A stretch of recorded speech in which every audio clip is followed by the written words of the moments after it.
Meus queridos, nesse momento vou falar de um tema muito importante, o consumo do álcool. Sei que a sua vontade nesse momento é de parar de assistir e fazer algo que você acha que é mais importante, mas vou lhe pedir que supere esse pensamento negativo, que quer que você não tenha esses conhecimentos. Mas, caso não der para assistir agora, tudo bem, mas que não deixe de ver esse vídeo, pois ele é muito importante, se não para você, mas poderá o ser para um familiar, um amigo, pois a grande maioria das pessoas ignora esse conhecimento e não agem com amor a si ou amor a um próximo querido. Nesse vídeo teremos vários conhecimentos e opiniões, profissionais ligados ao estudo e ao consumo do álcool, como médico, psicólogo, psiquiatras, e também 2 estudos. Um sobre o consumo do álcool, como ele pode alterar o DNA de quem consome álcool. E o outro, se existe uma quantidade, um tipo de álcool que é benéfico a nós, ao nosso organismo. Teremos também opiniões de religiosos sobre o consumo do álcool, tais como doutrina espírita, através de Divaldo Franco, católico, através do padre Fábio de Mello, budista, através da monja Coen, e também informações evangélicas. A seguir, algumas perguntas, as quais serão esclarecidas nesse vídeo. Qual o comportamento de quem ingere bebidas alcoólicas quando alertados, segundo especialista na área de tratamento de consumo de drogas e do álcool? Quando ingerimos qualquer bebida alcoólica, sentimos prazer, sentimos euforia. Por que isso acontece? Por que é tão fácil iniciar o consumo de bebidas alcoólicas e por que é tão difícil parar de consumir? Quais os fatores e as influências, tanto no plano material quanto no plano espiritual, nos levam a consumir álcool? Existe uma quantidade de álcool ingerida que não seja nociva à nossa saúde física ou espiritual? Quais as fases de quem consome bebidas alcoólicas? E quais são afetados quando consumimos, quais os órgãos são afetados quando consumimos bebidas alcoólicas? E o que acontece com o bebê quando a mulher está grávida e bebe bebidas alcoólicas? E quais as consequências de quem toma bebidas alcoólicas no corpo físico e também no corpo espiritual, em seu espírito? A bebida alcoólica é um tipo de bebida que já vem de milênios e é a mais consumida no mundo. É um tipo de droga lícita na maioria dos países e que tem muitos fatores influenciadores, induzindo as pessoas a consumirem álcool. Normalmente, começamos ingerindo pequenas quantidades e aos poucos, e poucas vezes por semana. Isso em casa, numa roda de amigos, em uma festa, em uma reunião familiar. A consumimos para descontrair, se livrar da timidez, para esquecer o estresse do dia a dia, ou seja, aquelas dificuldades nossas do dia a dia, para ter aquela sensação de prazer.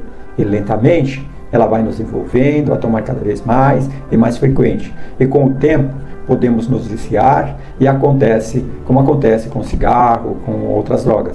E vamos ver a seguir o que diz um especialista que trabalha com ajuda aos alcoólicos, o psicólogo e psiquiatra Dr. João Lourenço.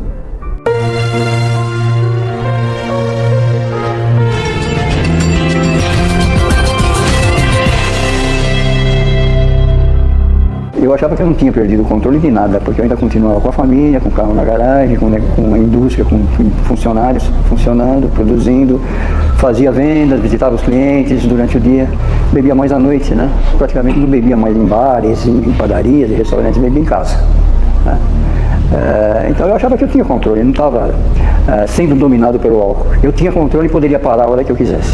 Foi um engano, né? Aí depois eu vim descobrir e perceber que sozinho eu não conseguiria. Estamos iniciando mais uma série que denominamos o Império do Eu. E como o Eu, que é o nosso ego, é a nossa busca da satisfação imediata das necessidades, viver só em função disso pode nos levar a alguns tipos de descompensações. Uma delas é a busca das saídas rápidas e fáceis para os nossos desprazeres, e a dependência química se insere exatamente neste processo do império do Eu. O que acaba acontecendo nesse processo de introdução, em que a gente se introduz no processo da dependência química, é eu posso, eu negar que que estou sem poder lidar com a droga. A gente observa então que quando você vai falar com a pessoa sobre a sua dificuldade, ela nega. E esse é um primeiro sinal, é a primeira informação que a gente observa em quem já está com a dependência química se instalando. É não perceber que está perdendo o controle sobre o consumo da substância química psicoativa. Por isso que nesta série do Império do Eu, a primeira coisa que a gente observa é a pessoa dizendo assim: mas eu posso, eu tenho controle sobre isso, quando eu quiser eu posso parar. Quando é exatamente o inverso. É só quando ela admite que ela é impotente perante a droga, perante o álcool, perante o calmante, que ela vai começar a entrar em algum processo de recuperação. A dependência química é um dos maiores problemas sociais da atualidade. Verifica-se que no Brasil, 19,4% da população, ou mais de 9 milhões de pessoas, já fizeram uso de drogas ilícitas na vida. Estima-se em mais de 5 milhões de pessoas dependentes de álcool e mais de 4 milhões de tabagistas. E isso não é falta de informação ou alerta. A maioria das pessoas que usam drogas está ciente dos prejuízos. O progresso quase sempre obedece à seguinte sequência: de experimentadores a usuários ocasionais, destes para habituais e, finalmente, dependentes. O que é comum em todas as fases de evolução da dependência química é a falta da percepção do problema e a resistência que o usuário apresenta em admitir que está se tornando ou já se tornou um dependente. São frequentes entre os usuários as seguintes respostas prontas: eu só uso de vez em quando. Não sou dependente, posso parar quando eu quiser. É só para descontrair, está tudo sob controle. A negação estimula o indivíduo a resistir aos conselhos e ao auxílio, fazendo considerar que não está realmente passando por um problema. Assim, o dependente acha que não está se prejudicando. Agora que a gente já sabe o caminho que nos leva até as drogas, qual que é o caminho inverso? É largar a mão do império do eu, que é o egoísmo, para pegar o que nós chamamos o poder do amor, que está na espiritualidade. Esse primeiro passo, que é o inverso do império do eu, diz assim: eu não posso. As drogas é que me dominam. E admitir isso já é começar a recuperação. Então, enquanto o dependente químico fica no império do eu, achando que ele resolve tudo e ele sabe a sua proposta de recuperação, ele vai continuar doente e dependente. Quando ele admite que ele não pode, ou seja, admite que sou impotente perante a droga, 50% da sua recuperação já começa. O Dr. João vem nos auxiliar a começar a refletir sobre algo que não conseguimos normalmente ver. Outro médico que irá nos auxiliar, esclarecendo muitas dúvidas sobre o impacto do álcool em nosso corpo físico e nossa saúde, é o Dr. Samuel Dali, médico e com muitas publicações importantes no YouTube sobre bem-estar e saúde.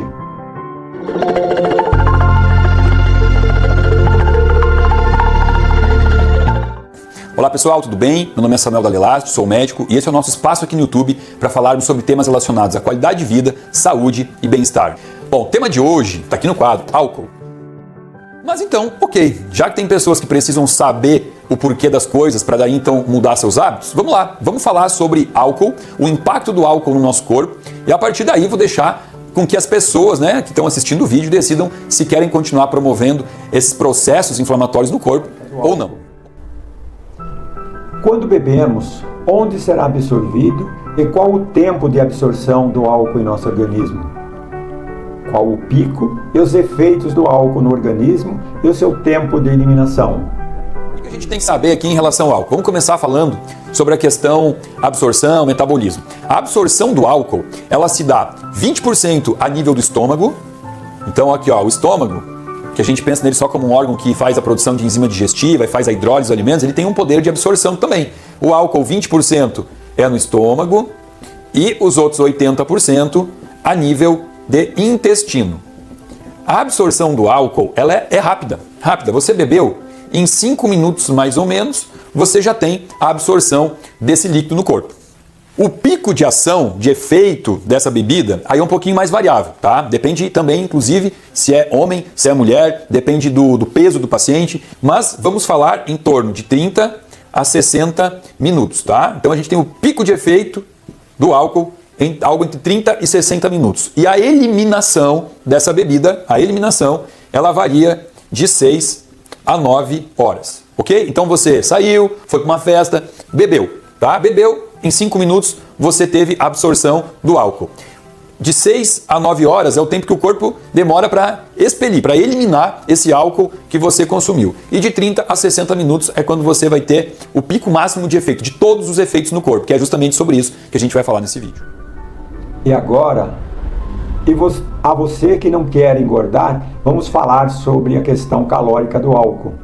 Para o pessoal que gosta muito de manter o corpinho em forma, é importante falar também sobre a questão calórica do álcool, tá? Que ela vai estar andando aí entre a quantidade calórica do carboidrato e a da gordura. Ou seja, vamos botar aqui, ó, carboidrato, gordura, tá? O álcool tá aqui no meio. Ó, aqui a gente fala de 4 quilocalorias por grama do carboidrato. A gordura falamos em 9 quilocalorias por grama. E o álcool, 7,1 quilocalorias por grama, tá? Então, ó, é mais calórico do que o próprio carboidrato, que as pessoas hoje escolheram para demonizar ele, tá? Quais os riscos para o bebê da gestante que consome bebida alcoólica?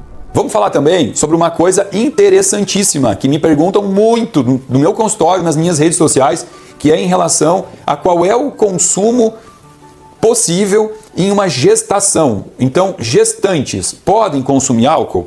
Olha o que eu vou falar para vocês. O álcool, ele consegue atravessar a membrana placentária e chegar no feto exatamente nas mesmas proporções que ele se encontra no sangue da mãe. Então, assim, você começa a imaginar uma mulher de, sei lá, 70 quilos, ela está com uma concentração de álcool no sangue. Essa concentração de álcool, ela vai chegar na mesma proporção para um ser de 1,5 kg que está dentro da barriga. Então ele é muito mais tóxico para a criança do que para a própria mãe. E aí já começa o processo de neurotoxicidade. Então, para você que assumiu essa responsabilidade de formar um serzinho dentro de você, além de cuidar muito com a alimentação e com tudo que a gente já falou aqui nesse canal, é importantíssimo entender que não existe nenhuma dose segura de álcool para uma gestante, tá? A gestante ela não pode consumir bebida alcoólica. Que tipo de droga é o álcool? Por que as pessoas gostam muito de consumir e quais as fases de quem consome bebidas alcoólicas? Bom, na minha opinião, o perigo do álcool começa quando a gente classifica ele como droga. Que tipo de droga é o álcool? É uma droga que chamamos de bifásica. E toda droga bifásica, ela é, de certa forma, uma ameaça ao ser humano, à sociedade. Aí você vai falar, Samuel, você é muito radical.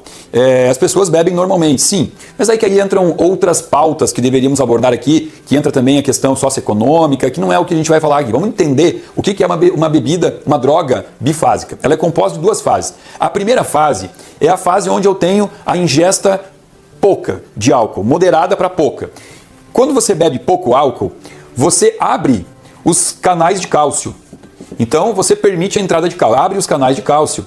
E com essa abertura, você tem uma despolimerização que vai aumentar a liberação da dopamina. E está aqui o motivo pelo qual as pessoas gostam muito de beber, né? Para se sentirem dopadas. A dopamina. A dopamina é um neurotransmissor que dá uma sensação de recompensa muito grande, uma sensação de bem-estar muito grande. É um neurotransmissor que faz com que as pessoas elas fiquem mais hilárias, elas se descontraem mais extrovertidas, perde a timidez, perde o senso de autocrítica. Então, obviamente que o álcool também é muito usado por pessoas tímidas, né? Na noite, na festa, na balada, aquele cara mais tímido, ele bebe para poder chegar a conversar, a largar uma trovinha na menina, né? Para dar uma cantadinha, ele se sente muito, ele se empodera muito mais, ele perde o senso de autocrítica. E isso é um motivo que faz com que o álcool seja consumido por muitas pessoas, inclusive diariamente. A pessoa chega no final do dia, depois de trabalhar, ela quer ter aquela sensação de bem-estar que a dopamina promove, e a pessoa chega em casa e abre lá uma garrafa de uísque, um vinho, e vai beber pequenas quantidades todo dia.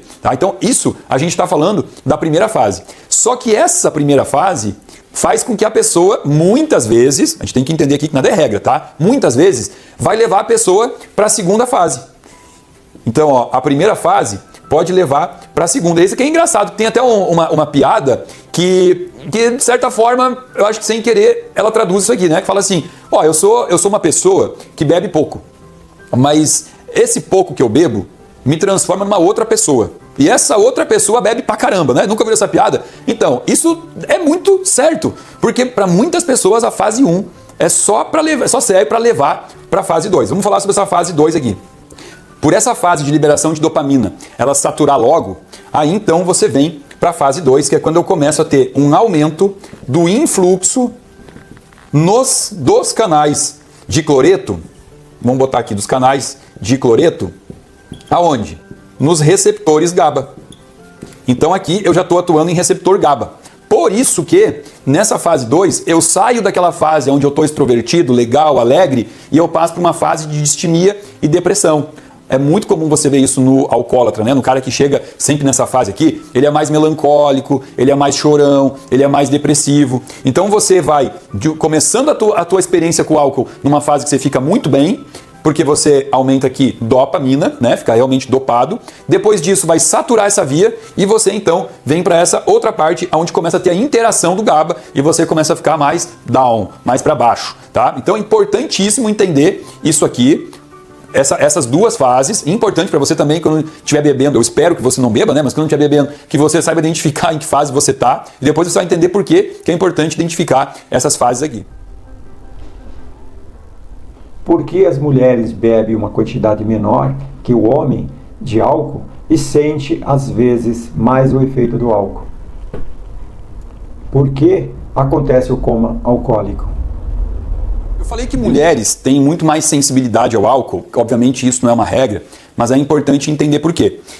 Já no estômago, eu começo a ter a degradação do álcool, né? Então quando o álcool está aqui no estômago, eu tenho uma enzima que já existe aqui, que chama álcool desidrogenase, e essa enzima ela já começa o processo de degradação do álcool, até para eu poder acelerar o processo de excreção e botar esse álcool para fora. Acontece que mulheres têm quantidades muito menores dessa enzima no estômago, tá? Fazendo com que elas bebam menos que homens e sintam-se, às vezes, apresentam o mesmo efeito, né? Qualquer dos efeitos, de alegria ou de depressão, mas está relacionado a essa enzima aqui. Outra coisa importante de entender, porque as pessoas sabem que existe um nível de alcoolismo que leva o alcoólatra para o hospital, né? Tem que fazer um sorinho de glicose e tal, que é o chamado coma alcoólico. Por que ocorre o coma alcoólico?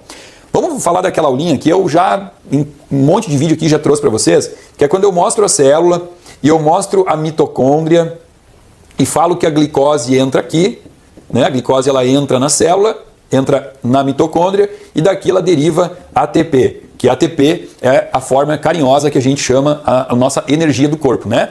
Bom, o que acontece? Essa é uma via comum. Só que essa via, quando acaba teu aporte de glicose, quando termina, você parou de comer, você não teve mais refeições, acabou essa via, o teu corpo precisa continuar gerando ATP. Como que o corpo gera ATP se não é pela glicose? Existe um fenômeno que a gente chama de gliconeogênese. Olha aqui, ó, gênese significa formação, né? Neo, nova, né? Então é uma nova formação da glicose através de vias alternativas. E essas vias alternativas, então, podem ser tanto de aminoácidos quanto de gorduras, ok? Bom, essa gliconeogênese, ela é feita no fígado a partir de algumas enzimas, um grupo de enzima que promove, então, a gliconeogênese. Ou seja, quando terminou a minha fonte de energia oriunda da glicose, eu começo a formar a glicose a partir de uma rota alternativa. Detalhe, o álcool no fígado, ele inibe esse grupo de enzimas que faz a gliconeogênese. Ou seja, o que acontece? Pensa comigo, a pessoa saiu, foi para a noite, de repente jantou, né? Jantou às 21 horas, foi para a balada ou para qualquer outro lugar onde tenha álcool, né? Começou a beber álcool e começou a inibir essa formação de glicose hepática. Mas nesse momento não importa, por quê? Porque essa pessoa, ela tem ainda a formação de ATP derivado do que ela comeu na janta. Só que ela continua bebendo e ela vai consumindo todo esse ATP aqui. Vai chegar um momento que ela vai precisar de mais energia, mais ATP, e ela iria lá no fígado recrutar isso pela via alternativa, que ela acabou de inibir com o álcool. Ou seja, ela não consegue ter essa síntese de glicose por essa outra via. Então é por isso que a pessoa bebe a ponto de chegar num coma. Ela fica sem energia, né? Então levam para o hospital, botam num sorinho com glicose e deixa lá até o paciente melhorar. Isso é uma condição muito comum na adolescência, né? Muitas pessoas, quando começam a beber, ainda não têm essa habilidade de beber, bebem demais, não comem e acabam indo para um pronto-socorro fazer um sorinho de glicose. Tem gente rindo aí, né? Falando, quem nunca? Agora vamos falar sobre os problemas graves do álcool no fígado, no cérebro, no sangue e no estômago. Como o álcool causa problema em nossa vitamina do complexo B e isso afeta o nosso cérebro. Todos esses problemas citados acima acontecem para quem bebe bebidas alcoólicas. Da álcool desidrogenase, que é essa enzima que eu falei que existe no estômago, vamos falar da álcool desidrogenase no fígado, tá? Então aqui, ó, eu tenho ela no estômago e eu tenho ela aqui no fígado. O álcool, a gente vai chamar ele de etanol, tá? Etanol. E ele entra aqui e aí vem essa enzima, então, álcool desidrogenase, e vai transformar o etanol no que a gente chama de etanal, através da enzima álcool desidrogenase. O etanal, ele é o acetoaldeído. E o acetoaldeído, que é a mesma coisa que etanal, aqui no fígado, ele já começa a promover dentro do hepatócito. O que é hepatócito? Cada órgão que é composto por célula, essa célula tem um nome, né? Por exemplo, o cérebro, né? Nosso cérebro ele é composto por células, são chamadas neurônios. Você tem o rim, as células do rim que formam o rim são chamadas de néfrons. E as células que formam o fígado tem um nome, chama hepatócito. Então, quando eu falar hepatócito, você está ouvindo falar do nome bonitinho para falar da célula do fígado.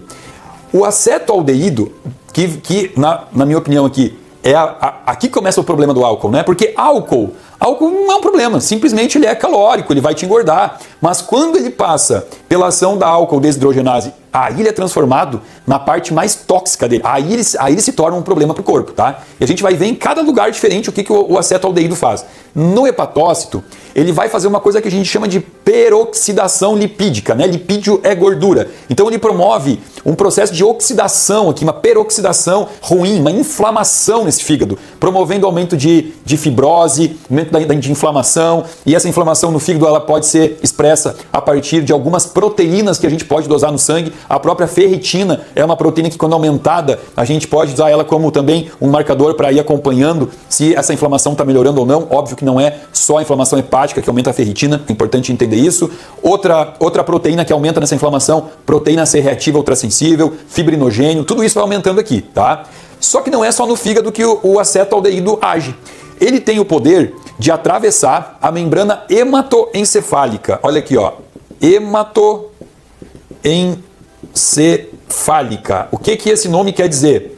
Hemato, sangue, encéfalo, cérebro. Existe uma membrana que filtra o sangue que chega no cérebro, uma espécie de uma peneira, para evitar que chegue toxina no cérebro. Só que o acetoaldeído, ele consegue chegar no cérebro e ele consegue causar uma neuroinflamação, que é justamente o motivo pelo qual no dia seguinte você acorda numa ressaca, você acorda com uma dor de cabeça, né? Essa dor de cabeça é produto dessa neuroinflamação do acetoaldeído que conseguiu chegar no cérebro, né? Então aqui, ó, no fígado, já falamos, inflamação, fibrose, no cérebro, neuroinflamação, enxaqueca, ressaca. E aí, tá valendo a pena? Tá legal? Vamos continuar. O acetoaldeído, através de uma enzima chamada aldeído-desidrogenase, ele vai ser transformado em ácido acético. O que é importante de entender aqui, ó? Eu falei para vocês que existe uma enzima chamada álcool desidrogenase, que transforma etanol em etanal, que transforma álcool em acetoaldeído. E agora eu mostrei outra enzima, que chama aldeído-desidrogenase, que transforma, vamos botar aqui, a aldeído-desidrogenase, que transforma o acetoaldeído em ácido acético.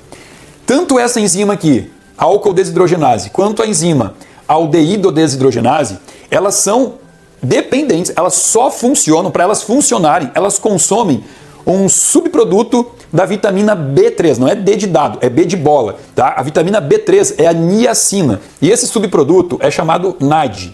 NAD, o N aqui é de niacina. Então, tanto a álcool desidrogenase quanto a aldeído desidrogenase utilizam vitamina B3 sob forma de niacina. Já vamos entender aonde que isso vai chegar. Bom, então eu tenho aqui a aldeído-desidrogenase, que pegou o acetoaldeído, transformou em ácido acético, e o ácido acético, dentro da célula, ele consegue facilmente se converter em acetilcoenzima A, acetil-CoA. Quando eu mostrei para vocês, há 5 minutos atrás, a célula, e eu falei que a glicose, ela entra na célula e ela vem aqui na mitocôndria e ela transforma em ATP, eu dei uma abreviada aqui, né? Porque, na verdade, eu tinha que ter contado que a glicose, Ela entra na célula, ganha um fósforo, vira glicose 6-fosfato, transforma em piruvato e o piruvato entra na mitocôndria sob forma de acetil-CoA. Olha que legal. O acetil-CoA dessa via aqui é que vira ATP. Então eu estou contando para vocês que quando eu como, eu transformo glicose em acetil-CoA e acetil-CoA em ATP. Só que aqui, pela via do ácido acético, eu consigo ter a acetil-CoA para conversão em ATP. Por isso que o álcool, num primeiro momento, te dá fome. Você perde a fome quando bebe, porque você começa a formar ATP por essa via alternativa aqui. Só que o problema é que se você não para de beber, você vai gerando muito acetil-CoA, acetil-CoA, acetil-CoA. E a tua célula, ela não consegue dar conta de formar tudo em ATP. Então você começa a ter um excesso de acetil-CoA, e o acetil-CoA que está em excesso, que não consegue vir para a via do ATP, ele vai fazer uma via alternativa, onde ele vai se transformar em ácido láctico. E o ácido lático, ele vai ficar muito pouco tempo sobre estrutura de ácido lático, porque ele é um ácido. E eu estou falando do quê? Eu estou falando no fígado. Então, eu tenho ele em um meio aquoso, um meio com água. Todo ácido que você põe em um meio com água, ele tem como característica perder um íon hidrogênio. Então, eu vou perder um íon hidrogênio e, ao fazer isso, o ácido lático se transforma em lactato. Então, o excesso do ácido acético, que veio lá do acetaldeído, ele vai se transformar um pouco em energia, mas o outro tanto vai vir para essa via aqui do ácido lático, que vai virar lactato. Mas para virar lactato, ele liberou um radical livre. Então eu começo a fazer o quê? Uma acidificação. Começa a ter uma acidificação dentro do fígado. E isso, esse meio ácido que eu estou tornando dentro do meu fígado, faz com que as enzimas hepáticas tenham dificuldade de trabalhar. Eu não tenho mais trabalho enzimático. Então meu fígado, ele começa a entrar em pane. Eu promovo uma pane hepática. Só que isso aqui que eu falei para vocês é no fígado. E no sangue? O que vai acontecer com o ácido acético no sangue? Ele vai também liberar um íon H+, e vai se transformar em acetato no sangue. Então eu acabei de liberar também H+ no meu sangue. E H+ no sangue vai tornar o meu sangue mais ácido. E isso vai gerar uma inflamação que vai ativar algumas proteínas de coagulação. E vai começar então a tornar esse sangue um sangue de mais difícil fluidez. Vai circular no sangue com uma dificuldade, não é aquele sangue fluido. E isso vai promover um edema nas pernas. Por que você olha as pessoas que bebem, tem aquela perna mais inchada? Por essa inflamação gerada no sangue, porque o ácido acético liberou um hidrogênio para se transformar em acetato. O acetato, por sua vez, ele é um quelante natural de alguns minerais. O que é quelante, Samuel? Quelante é o seguinte, ó. Vocês nunca ouviram falar em fazer quelação de metal pesado? Até um assunto, né? Muito me perguntaram aqui sobre metais pesados. Tem certas substâncias no corpo que eu consigo tirar mais facilmente quando eu quelo elas. Quelar é ligar alguma coisa a algum mineral ou algum metal para poder excretar mais rápido do corpo, mais fácil. Isso é quelar. Quelar é facilitar a saída ou a entrada, né? Porque eu posso tomar minerais quelados também. Quando eu prescrevo aqui nas minhas fórmulas, eu prescrevo lá selênio quelado. Porque se eu dou selênio, o paciente tem dificuldade de absorver. Se eu boto quelado, ele absorve mais fácil. Ou seja, tanto para entrar quanto para sair do corpo, a quelação é um processo que funciona. E o acetato, ele é um quelante de alguns minerais para facilitar a excreção na urina, principalmente o sódio e o potássio. Por isso que também faz mais xixi quando bebe, né? Porque você começa a botar mais sódio para fora.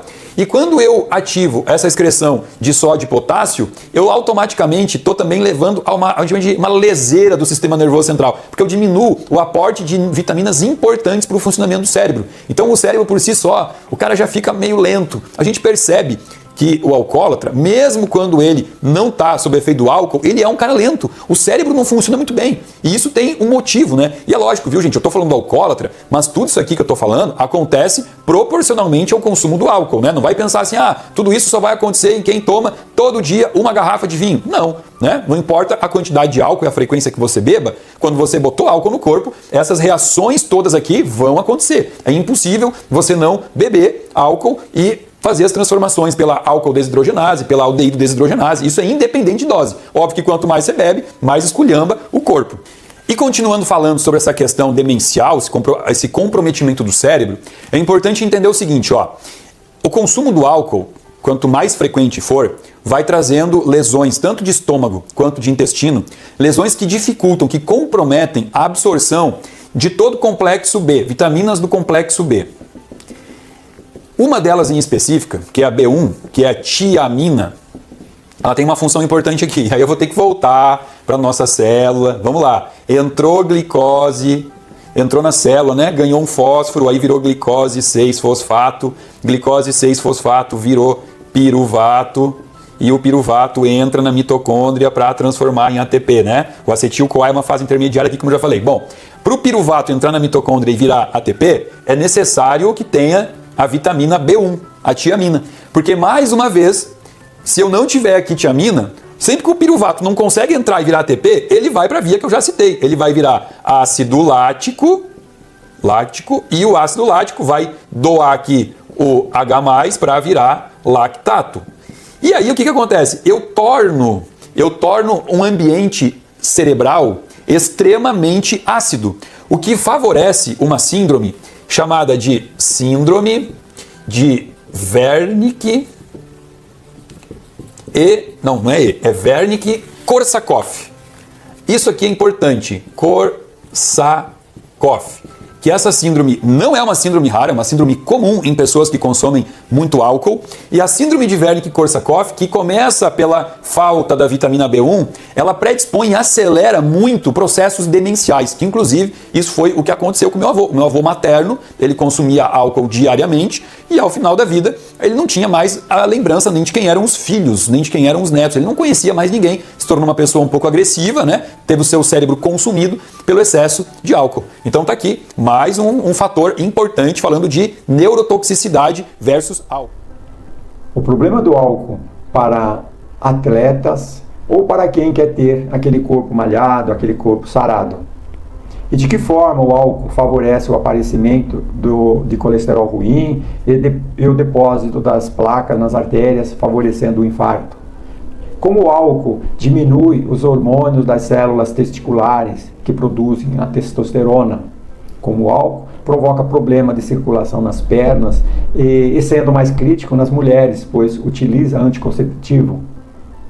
Não convenci vocês por falar de saúde? Beleza, então vamos lá, vamos apelar para essa gurizada que gosta de beber e ao mesmo tempo quer estar com o corpinho em dia, quer ter massa muscular, quer ter definição. Bom, 3 pontos importantes falando da parte de performance e academia. Lembra quando eu mostrei antes aqui no vídeo que a enzima, as duas enzimas, né, a álcool desidrogenase e a aldeído desidrogenase, elas eram enzimas que utilizavam vitamina B3, NAD, niacina. Bom, o que acontece? Eu tenho um complexo enzimático, que é um complexo de enzimas que aumentam a síntese de esteroide no corpo. Esteroide é o nome que a gente dá a um grupo de hormônios naturais, fisiológicos, que nós produzimos e que são responsáveis por manter nossa massa muscular.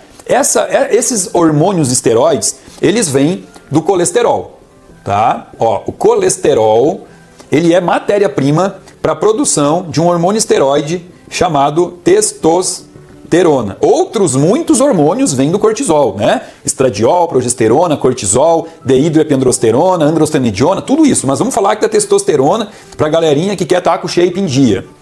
A enzima, o grupo de enzimas que faz a conversão do colesterol em testosterona são as hidroxiesteroides desidrogenases. Adivinha qual é a vitamina indispensável, qual é o cofator indispensável aqui para que essa enzima consiga transformar o colesterol em testosterona? A B3, ou seja, a NAD, que eu consumi boa parte dela lá quando eu bebi. Lá no meu fígado, né? Quando eu bebi e precisei converter o etanol em etanol, né? Eu usei ela. Então começa a faltar aqui para a síntese de testosterona. Outra coisa importante, qualquer colesterol vai virar testosterona? Não. O colesterol oxidado, ele não vira testosterona. O colesterol oxidado, ele serve só para uma coisa, para ir lá nas artérias, se depositar e formar os ateromas, as placas de gordura, que depois vai ser responsável pelo infarto. Então, quando eu falei para vocês que lá no fígado acidificado, você tem uma peroxidação lipídica, você começa a ter então colesterol oxidado, o que é ruim. Então, o álcool transforma o colesterol num colesterol não utilizável para transformar em testosterona. Segundo ponto, né? Então o álcool já diminuiu a ação dessa enzima porque faltou B3. O álcool lá no fígado fez a peroxidação lipídica, o que fez com que o colesterol não se tornasse apropriado para formar testosterona. E mais uma coisa, lembra que eu falei que na fase 1 aumenta a dopamina, a gente fica dopado, se sente bem, mas que isso cai? Beleza, quando cai a dopamina, a queda da dopamina aumenta a prolactina. E a prolactina, por sua vez, diminui dois hormônios. O hormônio luteinizante LH, que estimula células de Leydig lá no testículo, e também diminui um outro hormônio chamado FSH, hormônio folículo estimulante, estimulante do folículo, né? Das células de Sertoli, células de Leydig, células de Sertoli, ambas células que estão no testículo, tá? O que elas fazem? Secretam testosterona. Então olha aqui, ó, o aumento da prolactina pós-consumo de álcool diminui os dois hormônios que estimulam células testiculares que produzem testosterona. Então a gente já tem aqui uma pessoa que está produzindo menos hormônio, está com aumento de retenção, principalmente nas pernas. A gente percebe isso muito mais em mulher, porque mulher toma pílula, então mulher por si só já tem uma condição de uma circulação ruim nas pernas, porque usa método contraceptivo à base de hormônio, ou pílula anticoncepcional, ou aquele anel vaginal, ou DIU com hormônio, ou Implanon aqui no braço, né? Qualquer método desses aí já faz com que a mulher tenha uma diminuição da circulação nas pernas, tem muito mais celulite, muito mais varizes. Aí bebeu, bom, aí ferrou com tudo, aí realmente esculhambou, porque baixou a testosterona, porque promoveu mais edema nas pernas. Então, óbvio que no homem é ruim, né? Porque o homem precisa também de testosterona. Mas na mulher isso impacta na parte estética com muito mais força. É muito mais visível isso nas mulheres que consomem bebida alcoólica. Qual a melhor bebida alcoólica e a quantidade a beber? O consumo de álcool provoca uma série de radicais livres, toxicidades e inflamações no organismo. Existe uma bebida alcoólica que é benéfica para a nossa saúde? E beber um cálice de vinho por dia é saudável? Então, Samuel, beleza, eu entendi toda essa cachaça, essa bioquímica danada que você botou no quadro. Mas agora seja prático e fala pra mim, então qual é o melhor álcool para eu beber e qual é a quantidade que eu posso beber? Gente, não existe isso, tá? A quantidade é como eu falei pra vocês. Você vai beber e a partir daí você vai ter todas essas alterações acontecendo. Quanto mais você bebe, mais alteração você vai ter. Então isso é dose dependente. Então você que escolhe, né? Eu escolhi há um certo tempo, há um bom tempo, que eu não queria mais esse monte de radical livre, esse monte de toxicidade no meu corpo. Parei, não bebo mais, tá? Me sinto muito bem assim, nunca mais tive dor de cabeça, nunca mais tive refluxo, nunca mais tive ressaca. Eu gosto de viver a minha melhor versão, né? No auge da minha melhor versão. Em relação ao tipo de vinho, eu sei que existe, sei lá, um mito aí, que beber um cálice de vinho todos os dias é bom para o corpo. Por que se fala isso?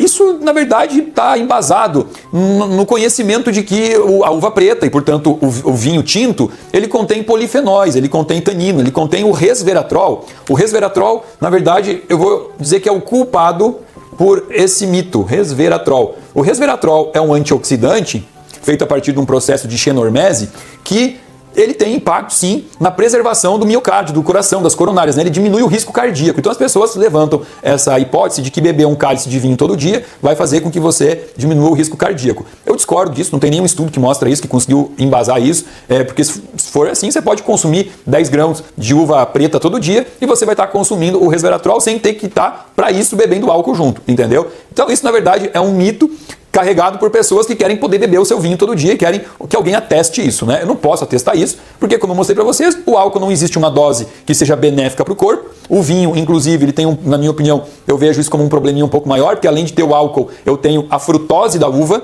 sem a fibra da uva, né? Então tá a frutose solta. A frutose para o fígado a gente sabe que não é interessante ser consumida sem a fibra, como por exemplo suco de laranja, não é legal para o fígado. A laranja com a fibra já não é um problema para o fígado. Então eu vejo esse problema no vinho, né? Como um excesso, é o álcool mais a frutose. E ainda por cima, se você pegar e analisar que tem pessoas que consomem isso junto com um prato de macarrão, de pizza, que já é carboidrato, então você vai somando, é um excesso de carboidrato. É o carboidrato da janta, mais o carboidrato da uva, mais o carboidrato do álcool. Então isso sim gera um dano epitelial, um dano hepático, um dano neuronal muito grande. Bom, tenho certeza que esse vídeo vai ser recorde de dislikes, vai ter um monte de gente botando para baixo, porque a verdade dói, realmente dói.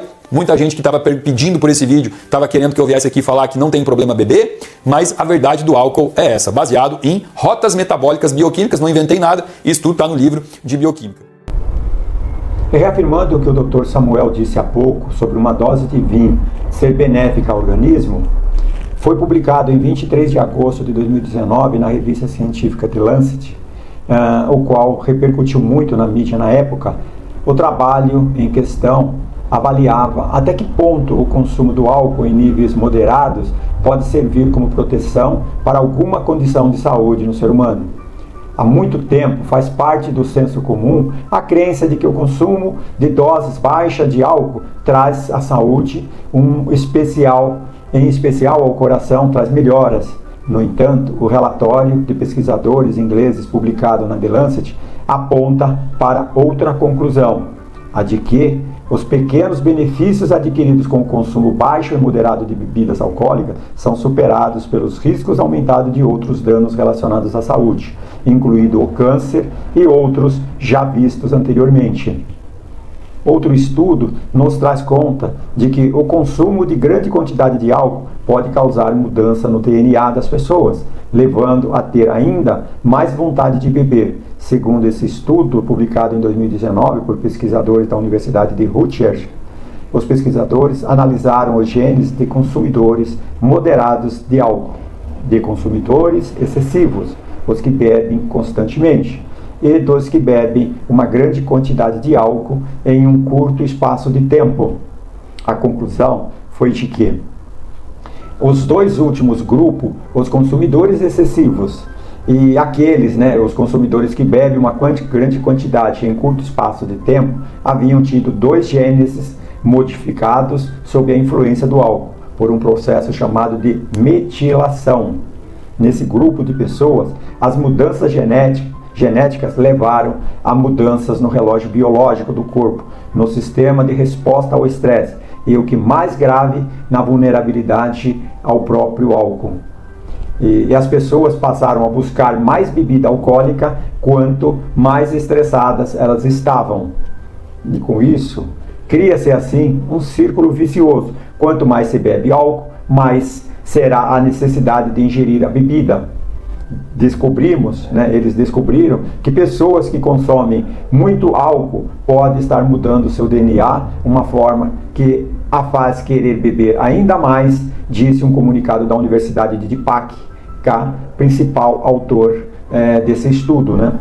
E esse estudo pode ajudar a explicar por que o álcool é um vício tão poderoso e também pode algum dia contribuir para novas formas de tratá-los ou ajudar a prevenir que as pessoas evitar que as pessoas se tornem viciadas. E agora vamos à opinião de alguns segmentos doutrinários e religiosos sobre o consumo do álcool. Vamos ver inicialmente o espírita. Os espíritas não proíbem tomar bebidas alcoólicas, mas nos alerta sobre os males que o álcool faz ao nosso corpo físico e em nosso espírito. A seguir, um pequeno vídeo do médium Divaldo Franco. Um dos grandes desafios entre os jovens, adultos, idosos, e com grande impacto nas relações humanas que estão aqui no contexto do nosso congresso, é a influência do álcool. Uma vez que ele se relaciona com a violência familiar, no exemplo educativo, nos acidentes de trânsito, nas depressões, enfim. Mas nós convivemos com esse paradigma de beber socialmente, como sendo um contexto de normalidade, entre aspas, da nossa sociedade. E a pergunta que nós temos a te fazer, meu amigo, é se para nós, espíritos imortais, haverá algum proveito ou algum nível seguro de consumo de uma substância como o álcool? Algumas correntes médicas recomendam uma dose de álcool para a circulação. Em alguns países, fabricantes de vinhos, a longevidade é um tanto maior. No entanto, recomendam apenas uma pequena dose de natureza medicamentosa. Mas eu noto, por exemplo, que os espíritas pregamos determinada conduta para os outros e não as vivemos em nossa intimidade. Um amigo levou-me para vir à sua casa. Estava construindo um palacete e me levou à sua adega e ao bar que estava colocando no refeitório. Então eu lhe perguntei se ele usava o álcool, se ele gostava de tomar o álcool. Ele disse: não, nós aqui somos abstêmios. Eu perguntei: para que o bar? Para que a adega? Para os nossos amigos? Para aqueles que nos visitam? Eu digo: me parece um discurso falso. Você não toma porque faz mal e dá aos seus amigos porque faz bem. Algo está errado. Eu lhe aconselharia, se é que você me pediu opinião, para que retirasse o bar e transformasse a adega numa sala de conversação edificante, que terminasse os encontros com a água fluidificada. Ele disse: mas isto não é social. Eu digo: nem também é espiritual. Vale a pena que nós reflitamos. O álcool e o tabaco são dois adversários cruéis do indivíduo. As experiências de laboratório têm-no demonstrado. O indivíduo, em linha geral, acha que ele é alcoólico se tiver o delirium tremens. Mas alcoólico é todo aquele que, por hábito, ingere a substância alcoólica. Essa é a definição dos alcoólicos anônimos. Porque muitos não bebem durante a semana. Ao domingo tomam aperitivo, 1 litro de uísque, quando normalmente, ou nos dias feriados.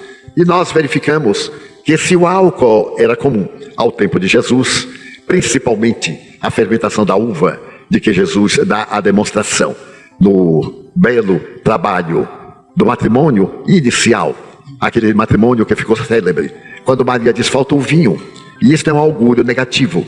Em Caná, as pessoas usavam bastante vinho, é uma região vinícola, e ele então teria transformado a água em vinho. E eu fico a meditar: será que ele transformou a água em vinho ou deu-lhe um sabor a vinho? Porque muitas vezes na água fluidificada nós mudamos o sabor. Os espíritos mudam-lhe, por ser uma substância simples, apesar do H2O, para que absorva energias fluídicas, éter, substâncias medicamentosas, de forma essência terapia, aparecem nos nossos cultos evangélicos, desde que neles hajam um médium de ectoplasmia. Então vale a pena que nós disciplinemos este hábito assassino, porque é uma forma de tirarmos de 5 a 10 anos da nossa existência. E através do nosso hábito, nossos filhos não sejam levados também a usar, a princípio ocultamente, depois publicamente. Nós vemos nas escolas o bullying, quando se entra na universidade, a perversidade, essa herança maldita do pós-vestibular, quando se embriagam os jovens, levando-os ao suicídio, ao homicídio, porque de tal forma ficam embriagados que chegam a ter convulsões e morrerem. Que nós procuremos medir os nossos atos e que esses chamados hábitos ou vícios sociais sejam lentamente riscados do mapa das nossas necessidades, porque o número de crimes, de ocorrências dantescas em estado do pré-coma alcoólico é tão grande que é muito maior do que no Brasil o número daqueles que morreram na Colômbia nesses 53 anos de guerra civil. Então, no ano passado, nós tivemos 58 mil assassinatos, de preferência a revólver, e tivemos 59.300 óbitos graças a acidentes de veículos, mais de 30 mil por alcoólatras. Então, é uma guerra de assassinos no volante. O volante é a sua arma. E se nós não mudarmos de situação, a tendência é crescer muito mais, o que certamente aconteceu neste ano. Procuremos dessa forma evitar em casa a substância alcoólica e falemos com naturalidade aos nossos filhos. Nós, que tivemos mais de 200 crianças de uma vez em nosso sistema de casalares, quando eles falavam da necessidade do álcool, eu lhes dizia: vocês podem usar, é o livre-arbítrio, sabendo que estão suicidando-se. E nós, os espíritas, na busca de fundos para nossas obras, sempre programamos almoços beneficentes. E eis aí um problema. Eu leio muitas vezes no Face ou no jornal que haverá bebida alcoólica. Nós então iremos receber pecúnio através do vício para fazer a caridade. Era melhor então distribuirmos cocaína, que daria um resultado muito maior. Os meios não justificam os fins, e eles devem ser lícitos, para que os resultados sejam também ético-morais. Desculpem a forma que estamos apresentando o tema, mas há temas que necessitam de ser enfrentados, para que nossos filhos não se habituem em casa, ou nos grupos, ou antes do vestibular, ou no primeiro namoro, que é a fórmula que os leva ao alcoolismo, para depois nós termos resultados terríveis. Homicídios, extravagâncias e desastres culturais.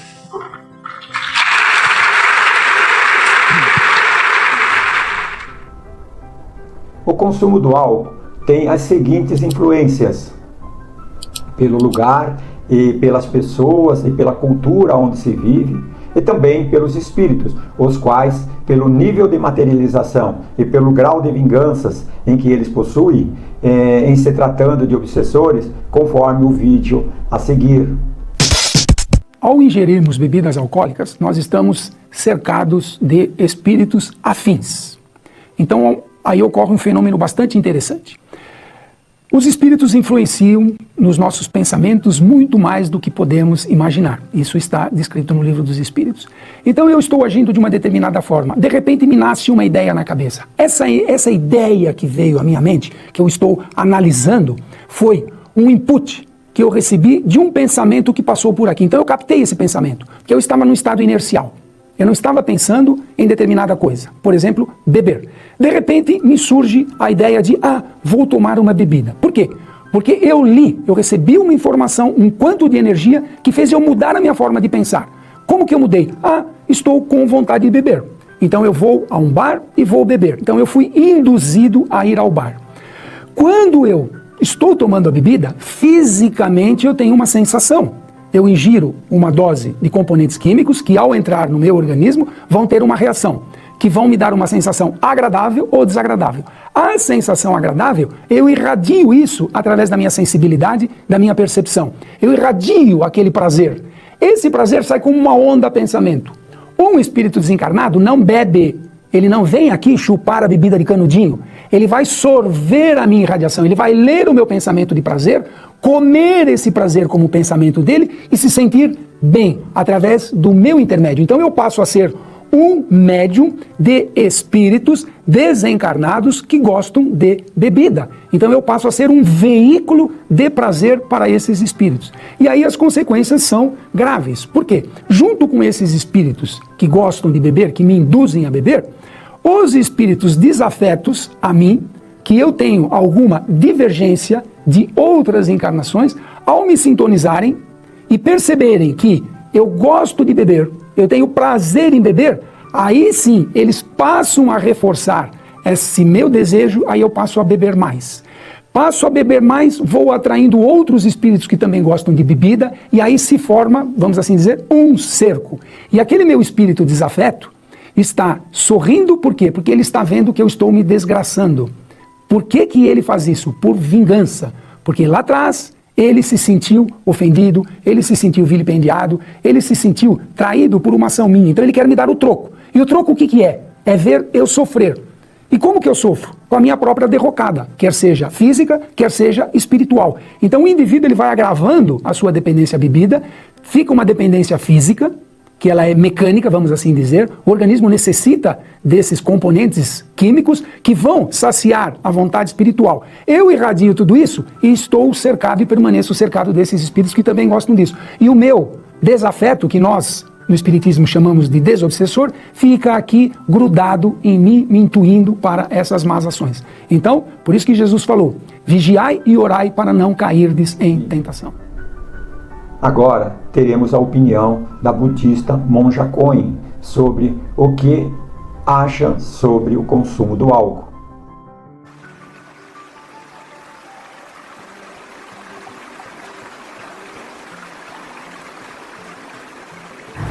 Como que o budismo enxerga as drogas? É uma coisa muito geral, né? Porque o budismo, como eu falei, são enormes correntes diferentes. É que nem fosse uma árvore gigantesca com vários ramos, e eu represento um desses ramos, e desses ramos eu sou um raminho que tem as características do sol que eu recebi, da lua, do alimento que chegou até mim. Então não somos todos iguais e nem pensamos todos da mesma forma. Eu não posso dizer o que o budismo pensa das drogas.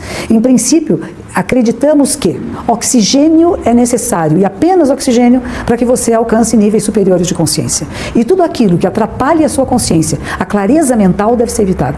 A coisa mais preciosa que temos é este cérebro, este computador de última geração, onde todos os equipamentos são cópias rudimentares da mente. E nós vamos intoxicá-la?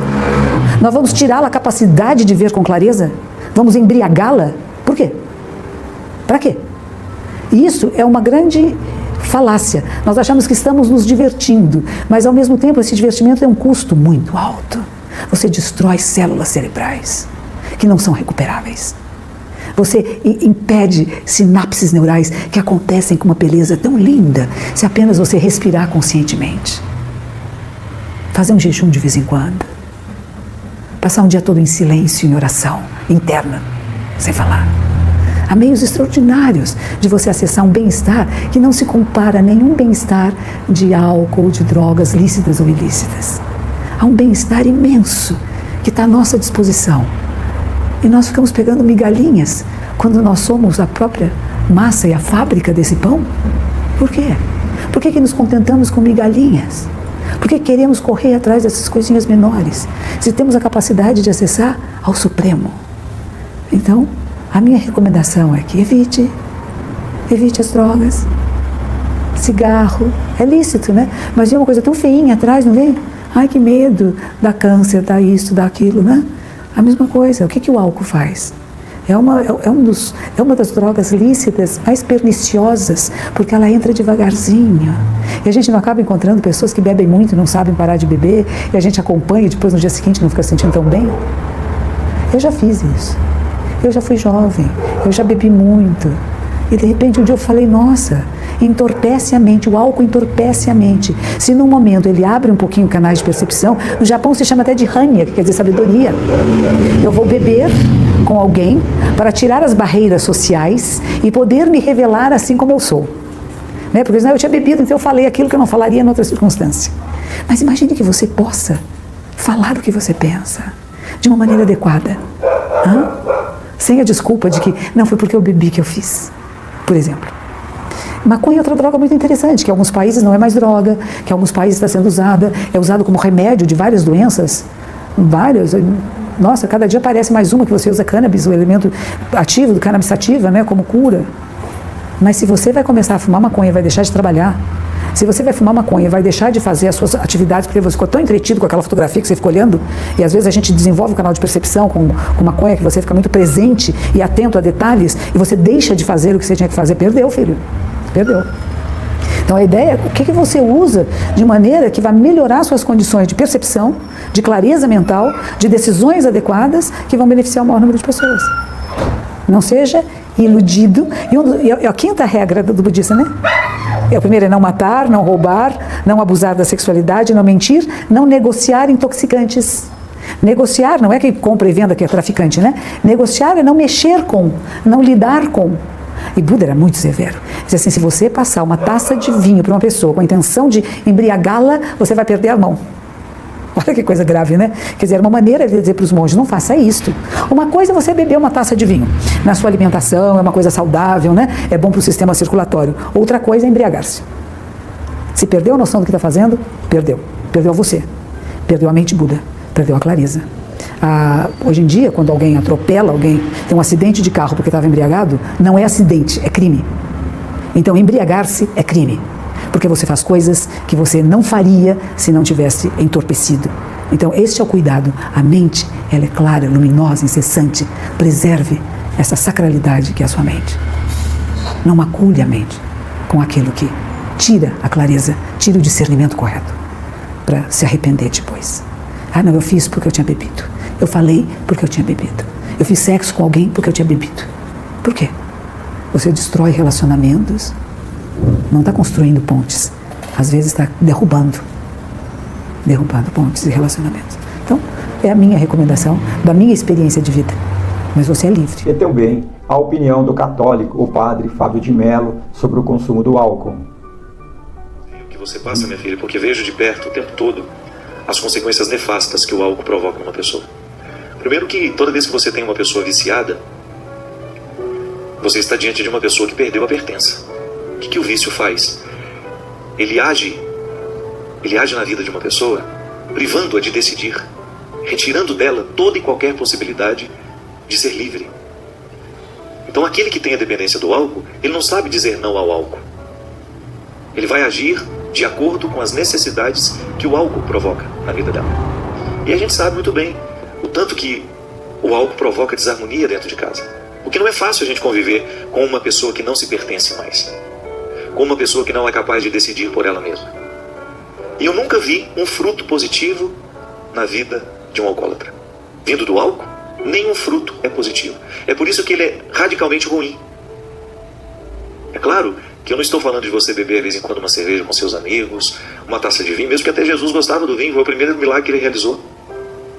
O primeiro milagre que Jesus fez não foi ressuscitar os mortos, não foi curar um doente, foi devolver a alegria a uma festa. Jesus gostava de uma festa, porque ele sabia que a festa é importante à vida humana. É importante o coração humano se alegrar, estar com os amigos. Jesus sabia das coisas. Era um homem de bom gosto. Ele multiplica o vinho justamente para nos demonstrar que a alegria deve fazer parte da nossa vida. Mas a gente sabe que o limiar é muito estreito. Entre um copo de vinho, uma taça de vinho, uma segunda, uma terceira, uma quarta, uma quinta, a gente sabe muito bem. O alcoólatra é aquele que não consegue estabelecer um limite para as taças de vinho. Uma pessoa que bebe socialmente para viver essa alegria, essa descontração que uma taça de vinho pode nos trazer, é aquela pessoa que está no controle da situação. Quando uma pessoa começa a depender deste álcool para ser feliz, então nós já estamos falando de um vício se estabelecendo.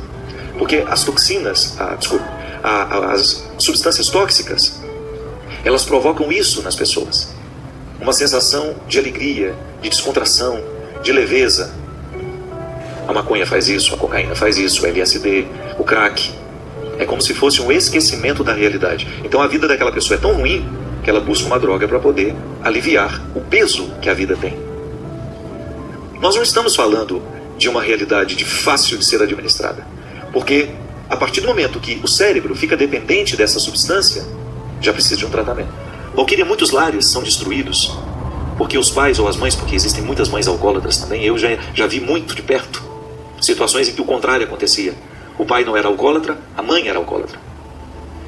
Muitas famílias são destruídas pela violência que provém do álcool, justamente porque faltou a sabedoria de reconhecer, no momento em que esse processo estava acontecendo, que ali estava se estabelecendo uma dependência. Minha filha, você já tem um quadro estabelecido. Um pai dependente do álcool, provocando estragos em vocês. E uma informação da Igreja Evangélica sobre o consumo do álcool. Em relação ao álcool, os cristãos se dividem basicamente em 3 correntes. Os abstêmios, que optam por beber eventualmente, mas não combate quem pensa diferente.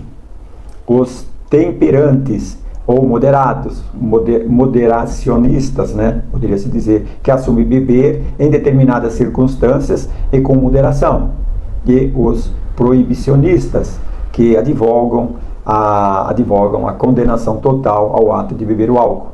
Diante dos conhecimentos apresentados sobre o consumo do álcool, podemos concluir que, se queremos ter uma vida com mais saúde e com pensamentos e ações elevadas, tanto no estudo, no trabalho, com os amigos, com a família e na parte espiritual, sem deixar que influências do mundo material e do mundo espiritual possam nos levar à dependência da droga, o álcool, podendo chegar até a morte. Eu mesmo, como exemplo, tenho como exemplo um irmão meu, em que morreu aos 51 anos de idade, vítima dos vícios do álcool e do cigarro.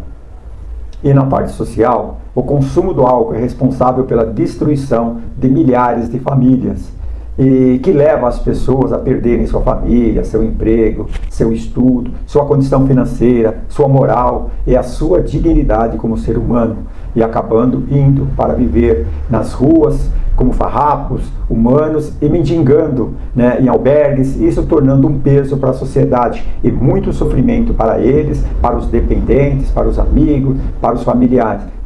Outra consequência muito grave é consumir álcool, mesmo que seja uma quantidade mínima, e ir dirigir. Nesse momento, como normalmente perdemos a noção do perigo e a autoconfiança, o orgulho de dizer eu estou bem, ao invés de ser responsável e humilde e dizer eu bebi, portanto não vou dirigir, né, ele acaba indo dirigir. E com essa atitude acaba colocando em risco a sua vida, a vida de um familiar ou mesmo de outros, né? Sem contar que isso é também um crime de trânsito, né? Podendo aí pegar uma multa, um valor de R$ 2.934, e em caso de reincidência esse valor ser multiplicado por 10, né?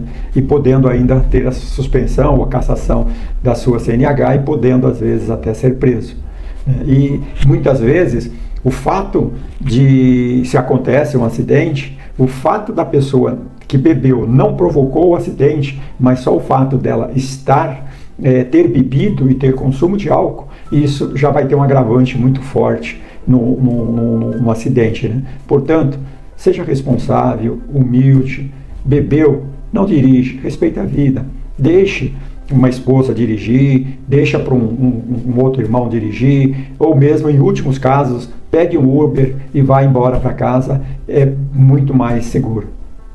Portanto, devemos nos manter longe do álcool, pois, como vimos, o mesmo é uma das drogas mais nocivas ao ser humano, por ser traiçoeira, quando nos traz prazer no início e a dependência e a destruição da saúde do corpo físico e espiritual como consequência, causando, entre outras, as seguintes doenças: a depressão, a agressividade, a destruição de vários órgãos do nosso organismo e nos debilitando. Dica: devemos trocar esse prazer que o álcool, do consumo do álcool se manifesta em seu cérebro através da liberação do hormônio chamado dopamina, através de uma atividade física que liberará o mesmo hormônio da dopamina, né, e entre outros, de uma forma muito mais saudável, mais servindo de um ótimo exemplo para passar aos nossos familiares, aos nossos amigos, né? E eu sempre tive um pensamento e uma conduta: eu sou mais forte do que qualquer pensamento ou vontade que possa me levar a qualquer vício, e nunca deixei ser dominado por vício nenhum. Procure cultivar um bom ambiente familiar, tenha em seu lar a visualização de um local de aprendizado para a vivência no mundo exterior, na vida, em sociedade. Segundo Emmanuel, no livro O Consolador, a melhor escola de preparação das almas encarnadas aqui na Terra, né, nós vivos aqui na Terra, ainda é o lar, onde a criatura deve receber as bases dos sentimentos e do caráter. E Joana de Ângela, mentora espiritual de Divaldo Franco, ela aponta o caminho a ser buscados por todos nós, que é através da educação integral da humanidade com base no Evangelho, chamando-nos a atenção para a finalidade da vida, no sentido do progresso moral e espiritual. Isso está no livro Após a Tempestade, de Joana de Ângela. Portanto, afaste-se definitivamente do álcool, pois tem estudo que afirma que o consumo de álcool pode ser genético ou mesmo uma expiação de outras vidas. E com isso, quanto mais afastados estejamos, mais fácil de lidar com essas predisposições. Dica: você toma bebida alcoólica, ou se conhece alguém que o faça, uso eventual ou abusivo, ou é um dependente de algo e não consegue parar sozinho, seja humilde. A humildade não é uma humilhação, e sim é uma força. E isso, inclusive, está no livro Sabedoria da Recuperação. E procure ajuda através de uma casa espírita, através de uma igreja católica, um templo evangélico, outras entidades como Alcoólatras Anônimos e etc. Lembre-se que é imprescindível o acompanhamento médico e da família, e o tratamento ambulatorial jamais deve ser interrompido. Espero que com esses conhecimentos faça você refletir sobre o consumo do álcool e o que você quer para você ou para o seu ente querido. A seguir, algumas fontes de estudo que deram origem a esse vídeo.